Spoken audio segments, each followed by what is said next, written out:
De volta para uma conversa de peso, hoje recebendo a sempre atleta, Alessandra Becker, atleta, empresária, mãe e agora life coach e escritora. Como é que nasceu esse livro aí, Alessandra? Fui convidada pela Regina, da editora Gregory de São Paulo, recebi uma indicação da Viviane, daqui de Novo Hamburgo, e quando eu olhei, eu gosto muito de escrever, né, Rodrigo? Tanto que meu Face eu escrevo, eu uso muito como divulgação do meu trabalho e ajuda, na verdade. Por dia, as pessoas não têm ideia disso. Em inbox eu recebo, já cheguei a receber assim 23, 24 pedidos em inbox para escrever sobre determinado assunto. O que eu acho? E isso te acarreta uma responsabilidade muito grande, né? E indicar, não dizer o que eu acho, mas sim indicar caminhos para que as pessoas pensem que o coach faz isso.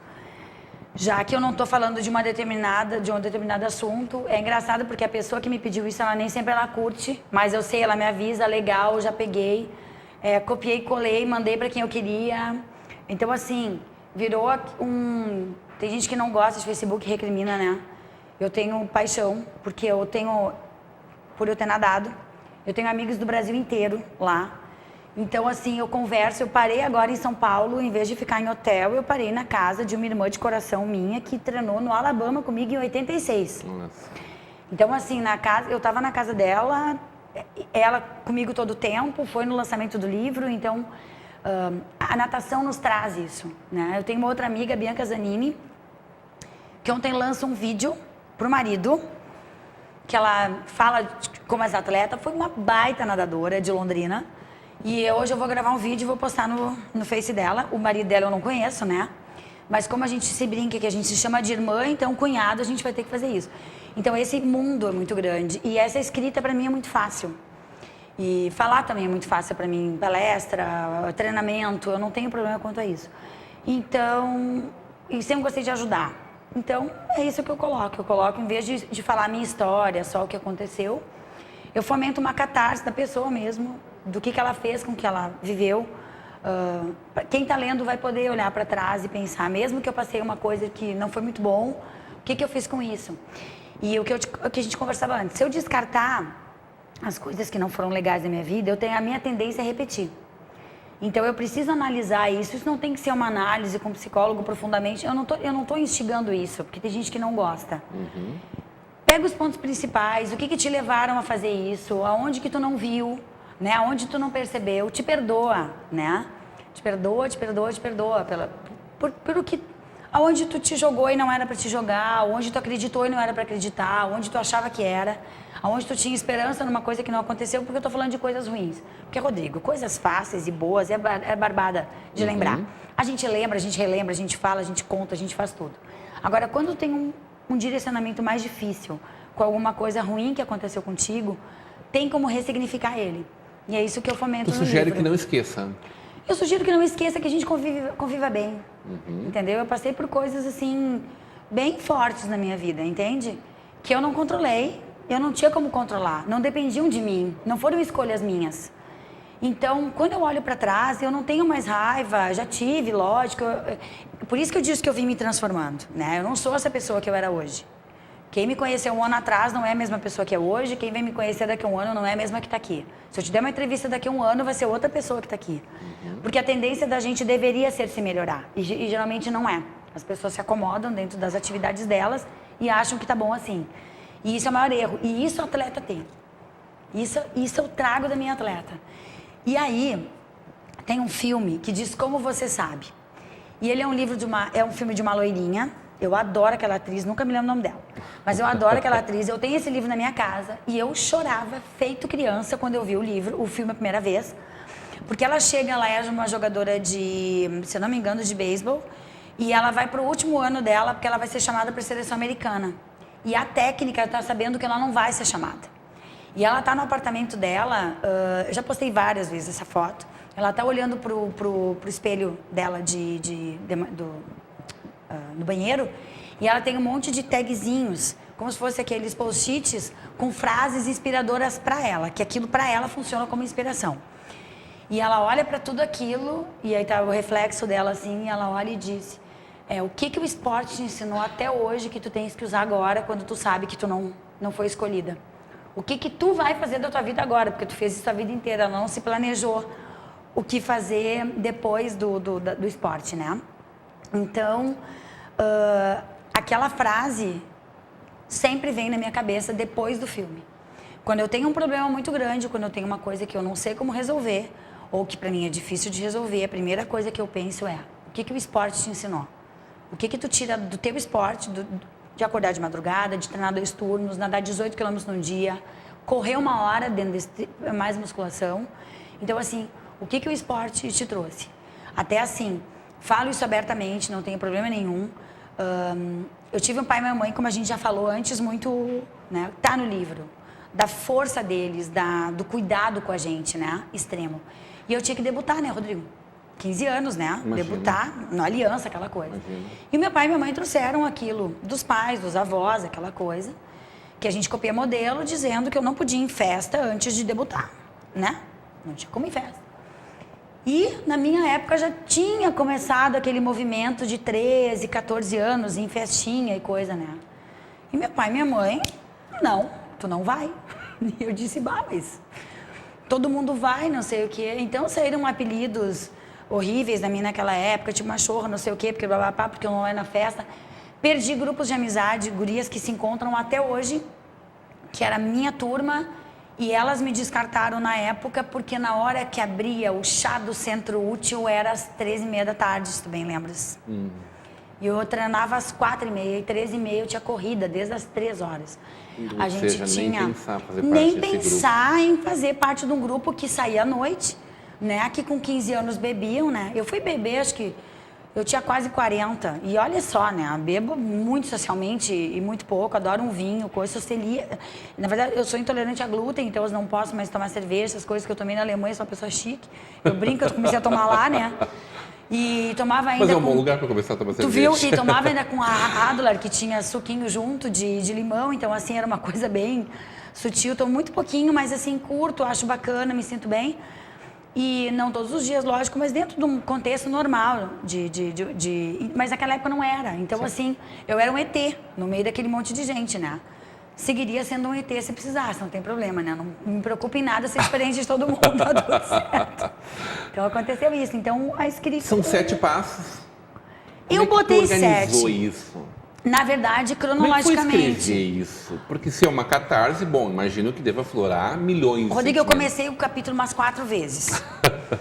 Porque eu fiz 4, assim, ó, porque... de exigência da pessoa. Tu não tem noção. Então eu comecei e eu falei, mas cara, isso aqui não tem sentido nenhum pros outros. Então eu comecei a ver o que podia fazer sentido pra mim e pro outro. Sim. De novo, a generosidade que faz parte.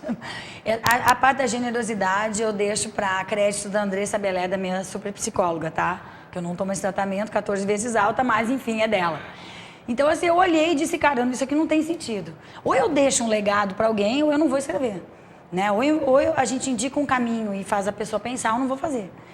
E um dia eu fiz uma oração de noite, eu sou uma pessoa que eu tenho muita crença, eu sou espírita kardecista, eu levo muito isso a sério. Eu adormeço fazendo oração, eu acordo fazendo oração, eu dirijo fazendo oração, então, assim, uma coisa que ninguém precisa saber, mas é minha. É uma escolha pessoal. E eu fiz uma oração e disse, me ajuda, me dá uma inspiração, porque eu preciso escrever uma coisa muito legal, que eu vou dizer para as pessoas o quanto eu sou grata a tudo que eu vivia, tudo que fizeram comigo. E quando eu acordei, eu me lembrei da parte dessa primeira que eu contei antes no outro bloco, que era quando eu cheguei primeiro. E veio meu pai e veio minha mãe, eu disse, vai ser por aí. Vou começar contando desde a dificuldade do meu nascimento, nomeando o tio Danton, nomeando quem me levou para competir com o convencimento do meu pai, nomeando o Ike e o Calão da Helt, que eram os donos da All Star, que me patrocinaram, homenageando essas pessoas que foram tão importantes para mim, que talvez nem sabiam que eram tão importantes, mas realmente fizeram a diferença na minha vida. E sendo exemplo sempre para o meu filho. Maior projeto da minha vida, maior amor da minha vida, a maior coruja do mundo. Tá lá em Seul estudando agora. Estudando em Seul com muito orgulho, né? E aí é legal quando as pessoas te dizem assim, desde a época de atleta, né? Ih, isso não vai dar certo, não vai aguentar. Ai, o Leonardo não vai aguentar. A gente é da família, né? E a gente falava, pô, por quê, né? Esse é o nosso melhor motor? Nossa O desafio? Senhora, o desafio, é isso aí. Então tu vai contar só mais um pedacinho da tua história, do teu livro. Tá. Qual era o teu maior desafio, maior concorrente, quando não tinha outro? Eu mesma, como é até hoje. Lições do seu Hélio Becker. Lições do Hélio Becker. Que loucura, né? Do seu Hélio Becker. Como é isso que aí. é fazer parte da vida das pessoas, como essa inspiração, mas também como o Coach Life, ainda muito jovem, mas as pessoas cada vez mais percebendo ele, faz com que tu te aproprie muito do dia a dia das pessoas com quem tu te relaciona. Né? Muito. Claro que isso também tem muito a ver com a personalidade, quem Do se dedica coach. a isso, né? Exato. Do coach. Né? Tu tens trabalhado mais o atleta ou também muitas pessoas que querem buscar esse encontro consigo mesmo? Não trabalhei com atletas até hoje. É mesmo? Na verdade, minto. Trabalhei com a equipe brasileira de polo no Canadá, com 3 nadadoras, inclusive a melhor do mundo, a melhor do Brasil, na verdade, uma das melhores do mundo, que é a filha dessa minha amiga que eu fiquei em São Paulo, que é a Isabela Chapini, e ela... trabalhei com elas, que elas estavam muito desmotivadas, tinham que jogar contra os Estados Unidos, e eu peguei 3 delas e elas tiraram em 3º lugar no Mundial. A primeira pessoa que recebeu tudo, a medalha, a foto, foi eu, via WhatsApp, né? Então, fiquei muito faceira. Já trabalhei sim, mas não é que é cotidiano, tá? Sim. As pessoas que me procuram são das mais variadas profissões. São pessoas que ou querem se achar, ou querem... mas eu trabalho muito, muito com liderança, com... Os meus últimos trabalhos, assim, bem com resultado surpreendente, são com pessoas que exercem liderança dentro de banco. Então, tô meio craque num deles, uma instituição bancária, eu tô craque, eu brinco, né? Maravilha. Porque eu não consigo entrar na vida da pessoa e não saber, por exemplo, que tem um objetivo que tem que ser entregue na quinta-feira às 4 horas da tarde e não fazer parte disso. Eu preciso saber. E todas as informações são conjugadas no meu cérebro, E tu eu vai guardo viver isso junto isso com a pessoa, e eu né? vivo junto com ela, mas sem me desgastar. Né? Eu tenho um peer coach que chama Alexandre Riet. Ele é maravilhoso. Rodrigo, foi ele que me trouxe este lado humano do coach, porque a minha formação da Sociedade Brasileira de Coach, da SBC, era muito truncada, era um resultado vamos, né? Eu não acredito nisso. É o que eu te dizia antes. Como eu ia ser atleta com meu pai no vamos, não ia dar, cara. Até meu pai tem a hora disso, né, que a gente faz. Mas se não fosse uma condução positiva, não teria. Então as pessoas me procuram, por quê? Para simplificar a vida delas, para ter sentido essa vida, para exercer uma liderança onde ela é uma liderança hoje das mais modernas, que iniciou lá com um monte executivo, onde faz sentido, onde eu respeito o outro, aonde eu tô suscetível às coisas das quais eu não controlo e acontecem, né? Como se atrasar, não entregar no prazo, fazer alguma coisa. Eu dependo dos outros. Então, dividir essa liderança também, que é o que a gente faz na Golfinho. Eu exerço liderança dentro da Golfinho, dentro da gestão. Então, Sim. eu tenho isso cotidianamente, respeitando a limitação de cada um, e respeitando essas coisas. É isso que eu acho que é a essência do meu livro. Mulheres de alto impacto, são uma grande seleção de mulheres, Brasil inteiro. A gente tem a oportunidade de ter representante aqui de Novo Hamburgo, né? Isso é uma grande honra, mas é um livro... 2 de Novo Hamburgo e tem uma de Moçambique e uma de Dubai também. A Viviane Luckman, né? Isso. A tua e a Viviane daqui. Isso. A Viviane fez um belo trabalho à frente do Núcleo de Mulheres Empreendedoras da CDL, né? Está Isso fazendo aí. um belo, Tá fazendo, um belo isso aí. trabalho. Essa edição já era, está esgotado. Está esgotado. Esgotou em 15 dias. Até menos, eu acho. Em menos de 2 porque semanas, foram foi 12 toda ela, dias, né? foi Um toda pouco ela mais de uma semana. vendida e estamos na segunda. Mas já está saindo do forno a segunda edição. Janeiro. Então, para o Natal já não tem mais presente de Natal. A gente só conseguiu 50 exemplares para o dia 16 agora, na Nobre Book ali, onde a gente vai fazer a sessão de autógrafos. Só tem 50. Maravilha. Não Muito tem mais. feliz em te ter com a gente. Aqui, Foi um prazer, foi uma alegria. O pós-fácil, né?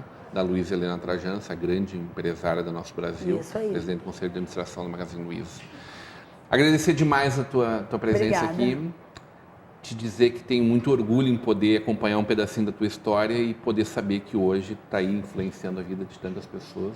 Como o seu Hélio Becker, aos 71, continua um gurizão, um garotão, com toda a vitalidade e energia, podendo ajudar tantas pessoas atualmente, aí participando da Sociedade Aliança, da diretoria, e, enfim.